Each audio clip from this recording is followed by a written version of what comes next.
Jack Frimston, with your face like my nana's towels. Mmm, crusty or cozy? You know, they're cozy. I know you, Nana. Very well. Mr. Thompson, how are Okay. you? I'm doing very well. It's been what we like to call a bank holiday weekend, but what they hmm call in other parts of the world, why the fuck aren't you working?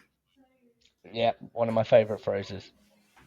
So today, Jack, I wanted to bring up a little topic, okay? And look, people have tried to sell to us in terms of the decision making in our business. You might persuade me, you might persuade Jack. You're not persuading Ben. You might No. persuade Ben. You might persuade Jack, but you're not persuading me. We're a little company. We've got complex decision makers. And let me tell you something. The complexities that we have are also called mental illness. Very good, very good. Yeah, I Thank you. like that. That was a beautiful setup. Um, when you think about it, if we're a little company of between 15 and 20 people, and we've got three decision makers, the people that are listening to this that have an ICP of 20 to 100 people, surely their decision making process gets a lot easier. It just one person easily. Yeah, exactly. I think the average enterprise decision making structure is something like 5 to 10 people. I think Challenge Yourself did something on that. Mm, But what I've found is even if in this day and age you're able to pull a list of data that's getting you through to the top of the tower, I'm speaking to the CEO. The CEO might have a board of directors, there might be a chairman, mm. there might be a CFO. There's typically always someone else involved in the chain. So being able to know that before you go in is not only going to manage your mindset, it's going to make sure you're prepared to navigate those waters. Because let me tell you something, it's hard to keep your head above water when you're trying to sell to the big dog. Am I right? Am It's I wrong? murky. But you're very right, very right. So how do you do that then? Well, it's a great question, and I can't give you all my secrets, but this is Trench Tips. I've invited you in here to give you real live tips. Okay? So I'll give you a little one I like to use. We get to the end of the call, and the prospect says, "Look, I know I said I was the only decision maker, but I've got to go away, and my co-director, I think I need to get them involved. I want to get sign off from them. We've done this before. They're a bit harder to convince than me. Yada yada yada." Okay. So what I'm going to hmm do, Jack, is I'm going to say, "Okay, makes sense. I'm always going to welcome what the prospect brings up, no matter what. Makes sense. You're not the first one to say that. Mind if I ask you another question before I let you go?" And they'll say, "Yeah, of course." Then I'll say, "Let's say they say we've done this before. We're not going down this road again. I don't want to do it." Whatever they say, they push back. What are you going to tell them? And this is where I rush in and say, no, no, this time it's different. He's good. They can do it. I believe in them. I have faith. What are you going to say? But they've never met me. Only you've met me. So how are we going to illustrate that point? Well, maybe they need to meet you. Would it be completely ridiculous to get some time in the diary with them?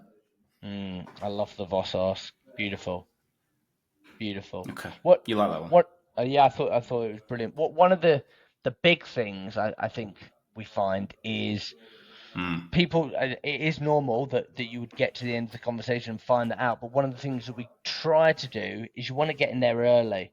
Okay, I've found that if salespeople ask on a cold call or they ask on that qualification call, um, are you the only decision maker?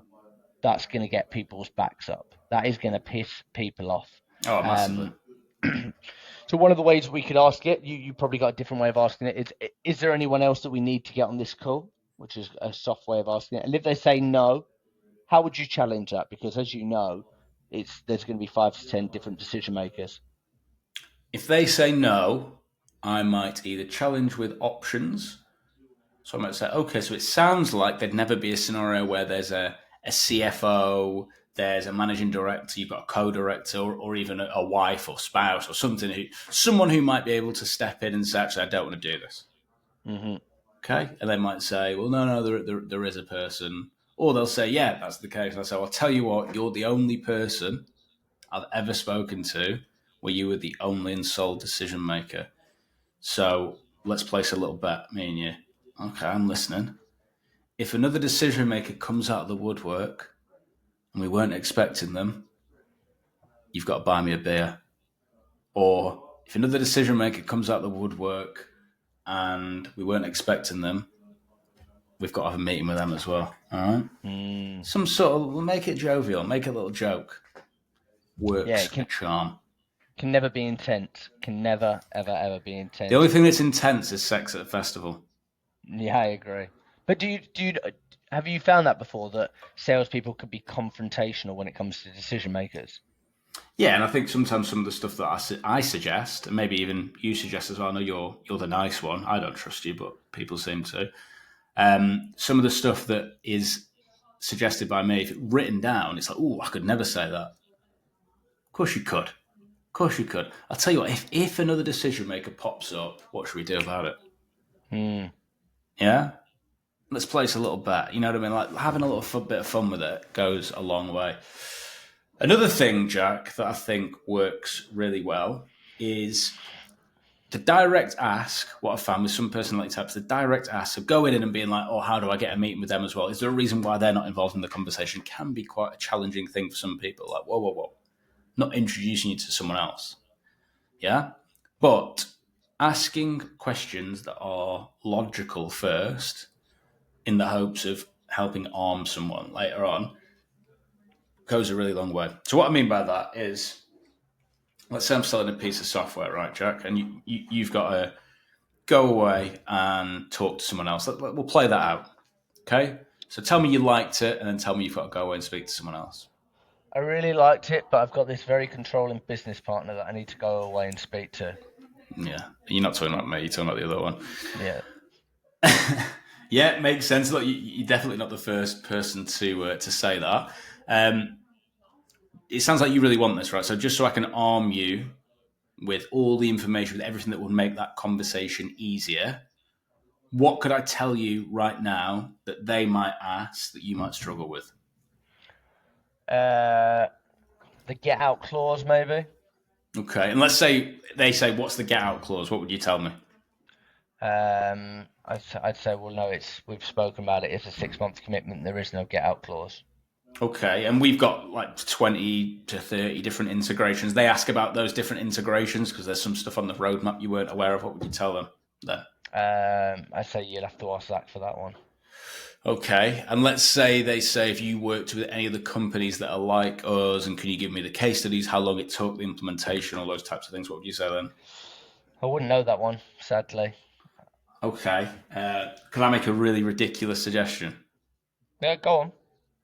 Well, it sounds to me like rather than the Chinese whispers making your life difficult, you've got to go away, then come back to me, it might be worth just rolling our sleeves up for 15 minutes, grabbing a bit of time in the diary. If at the end of that, you're both not completely sold, 9 times out of 10, that's a no anyway, but at least we haven't wasted too much of your time. You think that's ridiculous? Boom, shakalaka boom, you've booked a meeting.